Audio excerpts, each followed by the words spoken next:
विश्व हिंदू परिषद खुद गवर्नमेंट बनी हुई है वहाँ पर गवर्नमेंट बीजेपी की नहीं, विश्व हिंदू परिषद जो बोले वो कर रहे हो लोग। इसीलिए तो आपने कलेक्टिव पनिशमेंट दिया, किसी कोई घर बाकी नहीं रहा, मुसलमानों का घर ही तोड़ दिया आपने, बिल्डिंगें तोड़ दी आपने, हजारों लोगों को आज आसमान के नीचे अपनी जिंदगी गुजार रहे हैं बारिश में और धूप में।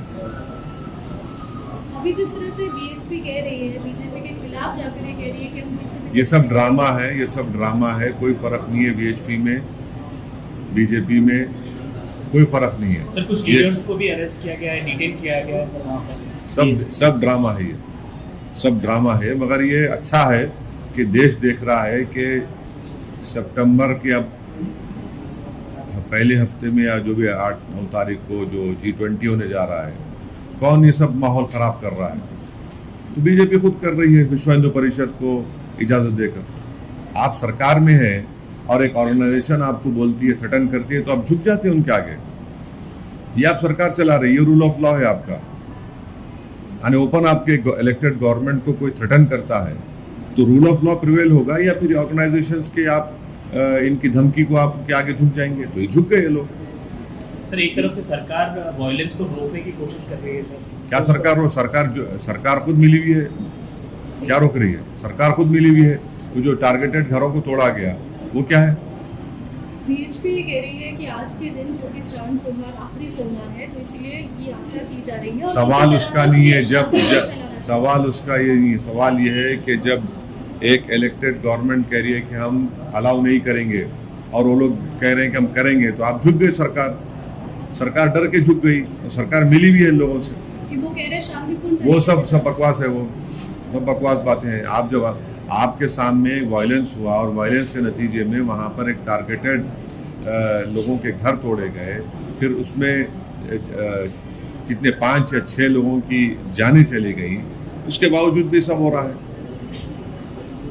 अभी कांग्रेस के बारे में भी होम मिनिस्टर कह रहे हैं कि पिछली बार जो हुआ था हिंसा, उसके मैं किसी और पार्टी के बारे में नहीं बोल सकता, वो बोलेंगे अपने बारे में। सर लेकिन आप कैसे देखते हैं कि जो इन्वेस्टिगेशन हो रही है, जिस तरह से होम मिनिस्टर ने कहा कि इन्वेस्टिगेशन, देखिए जो मस्जिद के इमाम को लोग मस्जिद से निकालकर उनकी मॉब लिंचिंग करके उनका मर्डर कर दिए, क्या आपने उनके घर को तोड़ना छोड़िए, क्या आपने बुलडोजर भिजाया उनके घर के पास? आपने नहीं भिजाया, आपने कुछ नहीं किया। जो लोग विजुअल्स आए जो अपने बंदूक से गोलियां चला रहे हैं, उनको पकड़ा आपने? नहीं पकड़ा आपने। कितने आरोपियों का नाम आ रहा है, कितने जो लोग वीडियोस निकाले, वो पहली यात्रा के पहले जो वीडियोस निकाले थे, आपने कितनों को पकड़ा? वो तो आपके लिए मोना डार्लिंग बने हुए हैं पूरे। आपकी तरफ से किस तरीके से जो है आप इस मामले को लेकर जाने वाले, कोई न्यायिक तौर पर? नहीं, हम तो बोल रहे हैं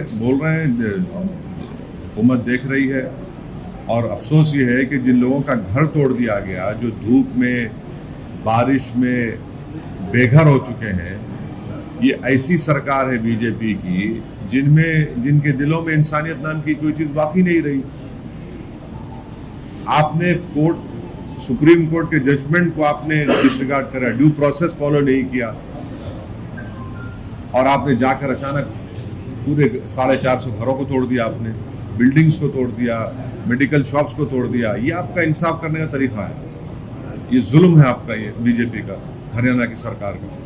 कोर्ट के दरवाजे लोग गए हैं ना कोर्ट को, देखिए नहीं, कोर्ट लोग गए हैं, जिम्मेदार लोग कोर्ट को गए हैं, हम देख रहे हैं कोर्ट क्या फैसला लेगा, देखेंगे। सर मेनली हरियाणा के सीएम ने कहा है कि वो वायलेंस की परमिशन नहीं देंगे, साइटिंग यात्रा की परमिशन नहीं देंगे, citing the previous month violence. लेकिन बीएचपी ने कहा है कि they will anyhow take out the yatra even if there is no permission from the government. यात्रा के साथ कुछ लोगों को लेकर भी गया है। देखिए, ये बीजेपी जो है, बीएचपी उनकी कमजोरी भी है, उनकी ताकत भी है, और बीजेपी विश्व हिंदू परिषद के जो भी डिक्टाट्स रहेंगे उसको फॉलो करती आई है और करते रहेगी। तो इससे साफ जाहिर हो गया कि सरकार जो है वहाँ पर वीएचपी चला रही है, और इससे ये बात भी जाहिर हो गई है कि वो जो लास्ट टाइम में जो सरकार की नाकामी थी, वो उनकी एक डेलिबरेट नाकामी थी वायलेंस को रोकने की। क्योंकि अगर आज वो कह रहे हैं कि परमिशन नहीं देंगे, मुख्यमंत्री बोले परमिशन नहीं देंगे और वीएचपी बोले कि हम निकालेंगे, तो इसका मतलब एक ही है कि इस तरह के वायलेंस के आगे बीजेपी जो है कमज़ोर पड़ चुकी है।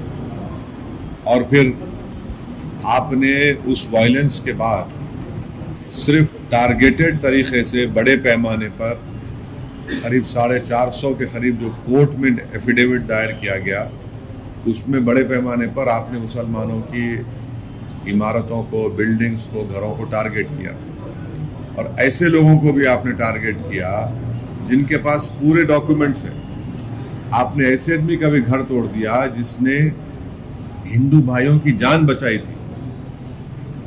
तो ये एक टारगेटेड वायलेंस हो रहा है और टारगेटेड कलेक्टिव पनिशमेंट डिमोलिशन के जरिए मुसलमानों को दिया जा रहा है। और अब तो खैर कई मुसलमान के घर बचे ही नहीं, इतने घर आपने तोड़ दिए बीजेपी की हरियाणा की सरकार ने वहाँ पर। और अफसोस की बात यह है कि ये G20 होने जा रहा है, तो कौन वायलेंस करना चाहता है, देख लीजिए बात। अभी जैसे जिस तरह से जो है कुछ लोगों को यात्रा करने के लिए परमिशन दी जा रही है, कुछ लोगों को रोका जा रहा है। बीएचपी एक तरीके से कह रही है कि पिछली बार